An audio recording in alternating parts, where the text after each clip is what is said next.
जय माता दी। आज मैं आप लोगों को श्रीमद् देवी भागवत के प्रथम स्कंद के चतुर्थ अध्याय सुनाने जा रही हूँ। इससे पहले मैं 5 महात्मा आपको सुना चुकी हूँ और बहुत सारे अध्याय हैं, इसलिए मैं 3 अध्याय पिछले दिन बोली थी और सुनाई थी। वो कथाएं आप सुन लीजिएगा। जिसके घर में संतान की प्राप्ति नहीं है वो संतान के लिए अवश्य ही कथा सुने, क्योंकि यह स्वयं वासुदेव जी ने कथा सुना था। बार बार देवकी का गर्भपात हो रहा था, कंस उनके बच्चे को मार रहा था, तो ये सारी व्यथाओं से बचने के लिए स्वयं श्रीमद् भागवत तो अपने कह नहीं पाए क्योंकि जेल में थे, सुन नहीं पाए, तो उन्होंने गर्गाचार जिससे करवाया था, जिससे कि वो इसी के विधि अनुसार तो उनको श्री कृष्ण जी की प्राप्ति हुई। तो ये सारी कथाएं बताई गई हैं। इससे पहले आपसे अनुरोध करना चाहती हूँ कि यदि आप हमारे चैनल पर नए हैं तो कृपया करके लाइक करिए, सब्सक्राइब करिए, शेयर करिए, बेल आइकन को प्रेस कर दीजिए, जिससे सारी नोटिफिकेशन आपके पास जाती रहे। जय माता दी लिखना न भूलें। यदि पुराने बने हुए हैं तो बहुत बहुत धन्यवाद। ऋषिगण बोले, ये श्रम महर्षि व्यास जी किस पत्नी से सुखदेव जी का उत्पन्न हुआ, उनका जन्म किस प्रकार हुआ, किस प्रकार से उन्होंने इस संहिता का सम्यक अध्ययन किया। आपके द्वारा ही ये अनयोजित कहे गए हैं, तो फिर अड्डे से उनकी उत्पत्ति कैसे हुई? ये महामते, इसमें हमें महान संशय हो रहा है। आप उसका समाधान करें।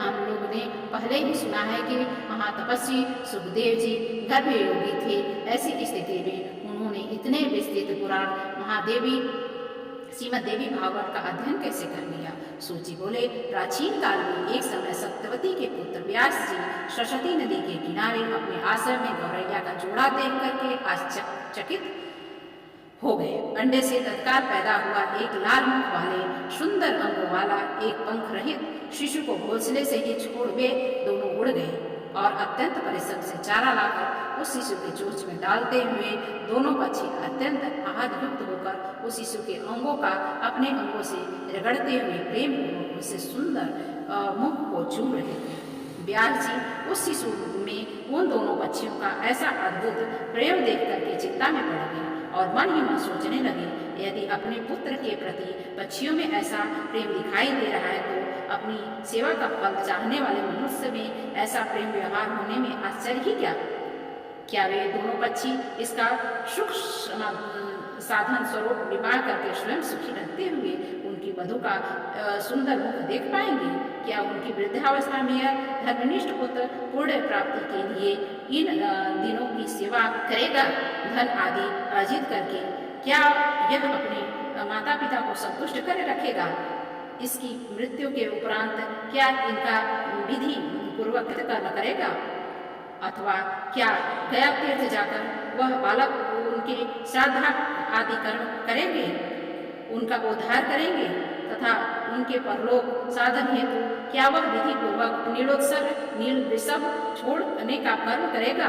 पुत्र के शरीर का आलिंगन और विशेष रूप से उसका पालन पोषण इस संसार में सभी सुखों में उत्तम सुख कहा गया है। रहित मनुष्य की न तो सदगति होती है, न ही उसे स्वर्ग की प्राप्ति होती है। अतः परलोक साधन के लिए पुत्र से बढ़कर अन्य कोई उपाय नहीं है। मनु और ऋषियों ने भी धर्मशास्त्रों में कहा है कि पुत्रवान मनुष्य स्वर्ग प्राप्त करता है और पुत्रहीन व्यक्ति को स्वर्ग प्राप्ति कभी नहीं होती है। इस बात में अनुमान की कोई आवश्यकता ही नहीं, अपितु यह प्रत्यक्ष रूप में भी देखा जाता है। साथ ही यह वेद स्मृति आदि का भी सनातन वचन है कि पुत्रवान मनुष्य पापों से मुक्त हो जाता है। रोगावस्था में तथा मरण काल में भूमि शैया पर पड़ा हुआ संतानहीन प्राणी दुखित होकर के अपनी मन ही मन चिंता करता है कि मेरे घर में पर्याप्त धन है, अनेक प्रकार से पात्र हैं तथा मेरा यह भवन भी अत्यंत सुंदर है, किंतु अब इनका स्वामी कौन होगा? चूंकि मृत्युलोक में उस प्राणी का मन अति दुखी होकर के भ्रमित होता है, इसलिए उस भ्रांत मन वाले प्राणी की दुर्गति अवश्य ही होती है। इस प्रकार अनेकानेक चिंतन करके बार बार लंबी तथा गर्म सांसें लेकर के सप्तती पुत्र व्यास जी का मन अत्यंत खिन्न हो गया।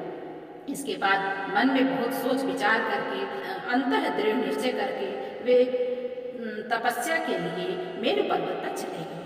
उन्होंने मन में विचार किया कि मैं विष्णु, रुद्र, इंद्र, ब्रह्मा, सूर्य, गणेश, कार्तिकेय, अग्नि एवं वरुण इन देवताओं में किस देवता की आराधना करूं जो वर प्रदान करने में उदार तथा अभिष्ट फलों को देने वाला हो। इस प्रकार व्यास जी विचार कर ही रहे थे कि उसी समय संयोगवश मुनिश्रेष्ठ नारद जी हाथों में बीड़ा धारण किए हुए वहां आ गए।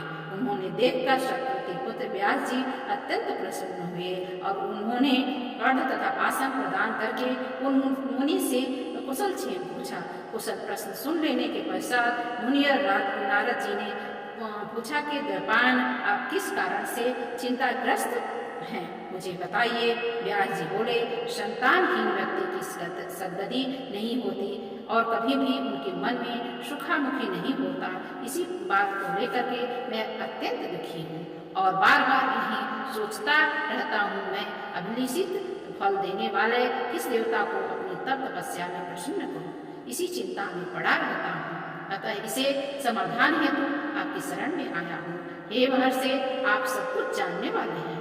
हे कृपा सिंधु, आप मुझे शीघ्र ही बताइए कि मैं किस देवता की शरण में जाऊँ जो प्रसन्न होकर के मुझे पुत्र प्रदान करे। सूर्य जी बोले, व्यास जी के द्वारा इस प्रकार पूछे जाने पर वेद वेत्ता तथा महामना महर्षि नारद अत्यंत प्रेम पूर्वक कृष्णोपायन से कहने लगे। नारद जी बोले, पराशर तनय के महाभाग, आपके द्वारा जो यह प्रश्न मुझसे पूछा गया है वैसा ही प्रश्न पूर्व काल में मेरे पिता ब्रह्मा जी ने मधुसूदन भगवान विष्णु से किया था। मेरे पिता ब्रह्मा जी को स्तूप बड़ी की प्रभा से कीर्तिमान, शंख चक्र गदा कदम धारण करने वाले, पीत वस्त्र धारण करने वाले, चार भुजाओं वाले, श्री वत्स चिन्ह से विभूषित वस्त्र वाले, सभी लोगों के कार्य स्वरूप देवादिदेव जगत गुरु जगदीश्वर वासुदेव देवेश जगतपति श्रीनाथ विष्णु को ध्यान में अवस्थित होकर कठोर तप करते हुए देखकर अत्यंत विस्मित में पड़ गए और उन्होंने पूछा। ब्रह्मा जी बोले, हे देवादिदेव, हे जगन्नाथ, हे भूत भविष्य वर्तमान के स्वामी, आप किस लिए यहाँ कठोर तपस्या कर रहे हैं? हे जनार्दन, आप किस लिए ध्यान में लगे हैं? हे देवेश, यह देख करके मैं परम विस्मय में पड़ गया हूँ कि समस्त विश्व का स्वामी होते हुए भी आप ऐसा ध्यान कर रहे हैं। पहला इससे बढ़कर अन्य कौन सी विचित्र बात होगी? आपके नाम कमल से प्रादुर्भूत होकर के मैं संपूर्ण लोगों के कर्ता के रूप में अधिष्ठित हूँ। हे लक्ष्मीपते, आपसे भी सर्वश्रेष्ठ देवता कौन है? उस देवता को मुझे बताइए। हे जगन्नाथ, मैं तो यही जानता हूँ कि आदि स्वरूप सबके कारण, निर्माता, पालनकर्ता, संहारक तथा सभी कार्यों को संपादित करने वाले हे महाराज, आपकी इच्छा से ही मैं इस जगत के रचना कार्य में प्रवृत्त हूँ और सदा आपके आदेश से शंकर जी प्रलयावस्था में जगत संहार करते हैं। हे ईश, आपकी आज्ञा से ही सूर्य आकाश में निमित्त भ्रमण करते हैं। शुभ तथा अशुभ हवा आती है, अग्नि ताप धारण करती है और मेघ वृष्टि करता है। आप किस देवता का ध्यान कर रहे हैं, यह मेरी महती शंका है। मैं तो तीनों लोक में आपसे बढ़कर अन्य किसी देवता को नहीं जानता। हे व्रत, मैं आपका भक्त हूँ, अतः आप कृपा करके अपनी तपस्या का रहस्य बताइए, क्योंकि यह सर्वविदित है कि महान लोग अपने भक्तों से कुछ भी गोपनीय नहीं रखते हैं। ब्रह्मा जी का वचन सुनकर भगवान विष्णु उनसे बोले, हे ब्राह्मण, आपको अपने मन की बात बताता हूँ, आप इसे एकाग्रचित होकर के सुनिए। यद्यपि सभी देव, दानव और मानव यही जानते हैं कि आप जगत की रचना में, जगत के पालन और शिव की जगत के संहार के कारण है, तथापि वेद तत्वज्ञ विद्वान यह कल्पना करते हैं कि किस शक्ति के द्वारा ही आप सृष्टि के करता हैं। मैं भरता हूँ और संकार ही हरता है। जगत की रचना के लिए आप में राजसी शक्ति विद्यमान है, इसमें सात्विकी शक्ति स्थित है तथा शिव में तामसी शक्ति बताई गई है। पर उस शक्ति के न रहने पर आप न तो सृष्टि रचना कर सकते हैं, न मैं पालन कार्य करने में समर्थ हो सकता हूँ, न तो सबका संहार कर सकते हैं। हे प्रभु, हम सभी निरंतर उसी शक्ति के अधीन रहते हैं। हे सुव्रत, यह प्रत्यक्ष और परोक्ष से संबंधित दृष्टांत भी आप सुनाइए, इसमें कोई संशय नहीं है। परतंत्र होकर के शेषया पर शयन करता हूँ और उसी शक्ति के अधीन होकर के समय पर काल का वशवर्ती होकर के मैं स्वयं से उठता हूँ। उसी शक्ति का अवलंबन प्राप्त करके मैं सदा तपश्चरण करता रहता हूँ। मैं कभी लक्ष्मी के साथ सुख पूर्वक विहार करता हूँ और कभी दानों के साथ अत्यंत भीषण शरीर को चूड़ कर देने वाला, लोगों को भयभीत कर देने वाला युद्ध भी करता हूँ।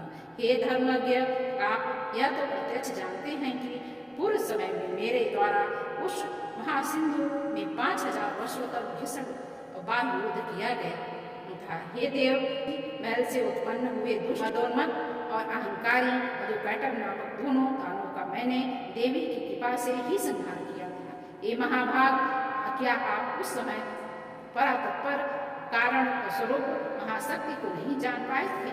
अतः बार बार क्यों पूछ रहे हैं? उसी शक्ति की इच्छा से परम पुरुष के रूप में महासागर में विचरण करता हूँ। विभिन्न युगों में कच्छप, वाराह, नृसिंह तथा वामन के रूप में अवतरित होता रहता हूँ। त्रियोगिनी में उत्पन्न होने किसी के लिए भी प्रिय नहीं होता।